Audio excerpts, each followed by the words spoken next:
ज्यों-ज्यों चुनाव नजदीक आते हैं, राजनीतिक दलों के द्वारा नारों और यात्राओं का चलन बढ़ जाता है।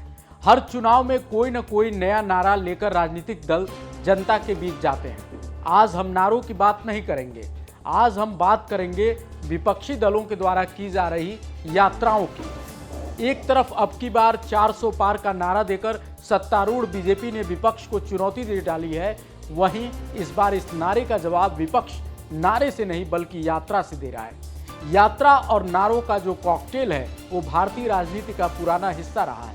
आप सबको याद होगा, Indira is India, India is Indira, अब की बार मोदी सरकार। ऐसे बहुत से चुनावी वायदे और नारे आपके जहन में होंगे। एक घटना का जिक्र करते हैं जो कि यहाँ प्रासंगिक भी है। 80 के दशक में जब इंदिरा गांधी प्रधानमंत्री थी, अटल बिहारी वाजपेयी उत्तर प्रदेश में दलितों पर हो रहे अत्याचार को लेकर पदयात्रा कर रहे थे। वाजपेयी के मित्र अप्पा अटाटे ने उनसे पूछा था कि वाजपेयी जी, ये पदयात्रा कब तक चलेगी? जवाब में उन्होंने कहा था कि जब तक पद नहीं मिल जाता यात्रा चलती रहेगी। आज वही इंदिरा की कांग्रेस विपक्ष में है और वाजपेयी की पार्टी भाजपा सत्ता में है, लेकिन ये दोनों नेता आज नहीं हैं। यात्रा की कमान इंदिरा के पोते राहुल गांधी संभाले हैं, तो वहीं सत्ता की चाबी वाजपेयी के शिष्य मोदी के पास है। इसीलिए कहा जाता है कि राजनीति में कब क्या हो जाए कुछ नहीं कहा जा सकता। अब आइए 2024 की लड़ाई में 400 पार नारे को रोकने के लिए इन यात्राओं के बारे में आपको विस्तार से बताते हैं। एक तरफ राहुल गांधी की न्याय यात्रा, तो दूसरी तरफ बिहार में तेजस्वी यादव की विश्वास यात्रा और यूपी में अखिलेश यादव की पीडीए यात्रा। तो क्या 2024 की सियासत में ये यात्राएं अपना असर डालेंगी? क्या बीजेपी के विजय रथ को रोकने में ये यात्राएं कामयाब होंगी?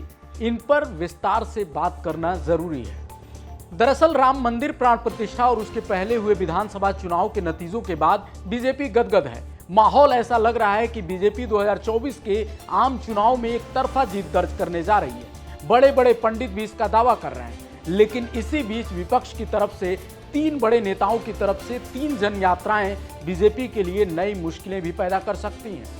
सबसे पहले बात करते हैं राहुल गांधी की। राहुल गांधी की न्याय यात्रा अब यूपी पहुंच चुकी है।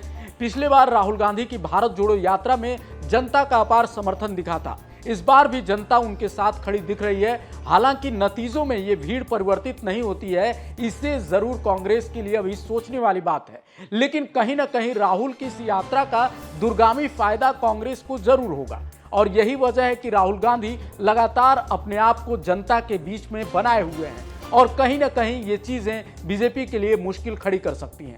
इसी तरह से बिहार में बात करें तो नीतीश कुमार के अचानक पाला बदलने के बाद तेजस्वी यादव के हाथ से सत्ता निकल गई है। उन्हें भी अब खुद को बिहार में मजबूती से स्थापित करने के लिए जनता के पास जाना पड़ा है। तेजस्वी विश्वास यात्रा के तहत जनता के बीच पहुंचे हैं। मुजफ्फरपुर से इसकी शुरुआत हो रही है। तेजस्वी की कोशिश यही है कि जनता का विश्वास जीता जाए और लोकसभा चुनाव में एनडीए को झटका दिया जाए। कहीं ना कहीं ये कोशिश जनता के बीच रहने की है, तो इससे विपक्ष मजबूत ही होगा।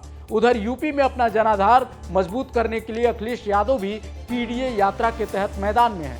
अखिलेश को उम्मीद है कि अगर उनके को वोटर्स उनकी तरफ मुड़ गए तो उनकी पार्टी इस लोकसभा चुनाव में बेहतर कर सकती है।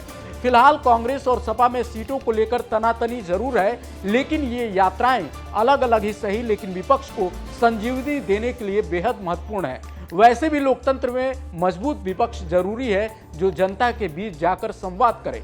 इन यात्राओं से भले ही विपक्ष इस बार सत्ता में न आ पाए, लेकिन उनके लिए एक मजबूत आधार जरूर बनेगा जो आने वाले समय में उन्हें फायदा पहुंचा सकता है, बशर्ते ये कि ईमानदारी से ये जनता के बीच जाएं और अपना विश्वास प्राप्त करते रहें और यूं ही जनमुद्दों पर जनता के बीच आंदोलनरत रहें।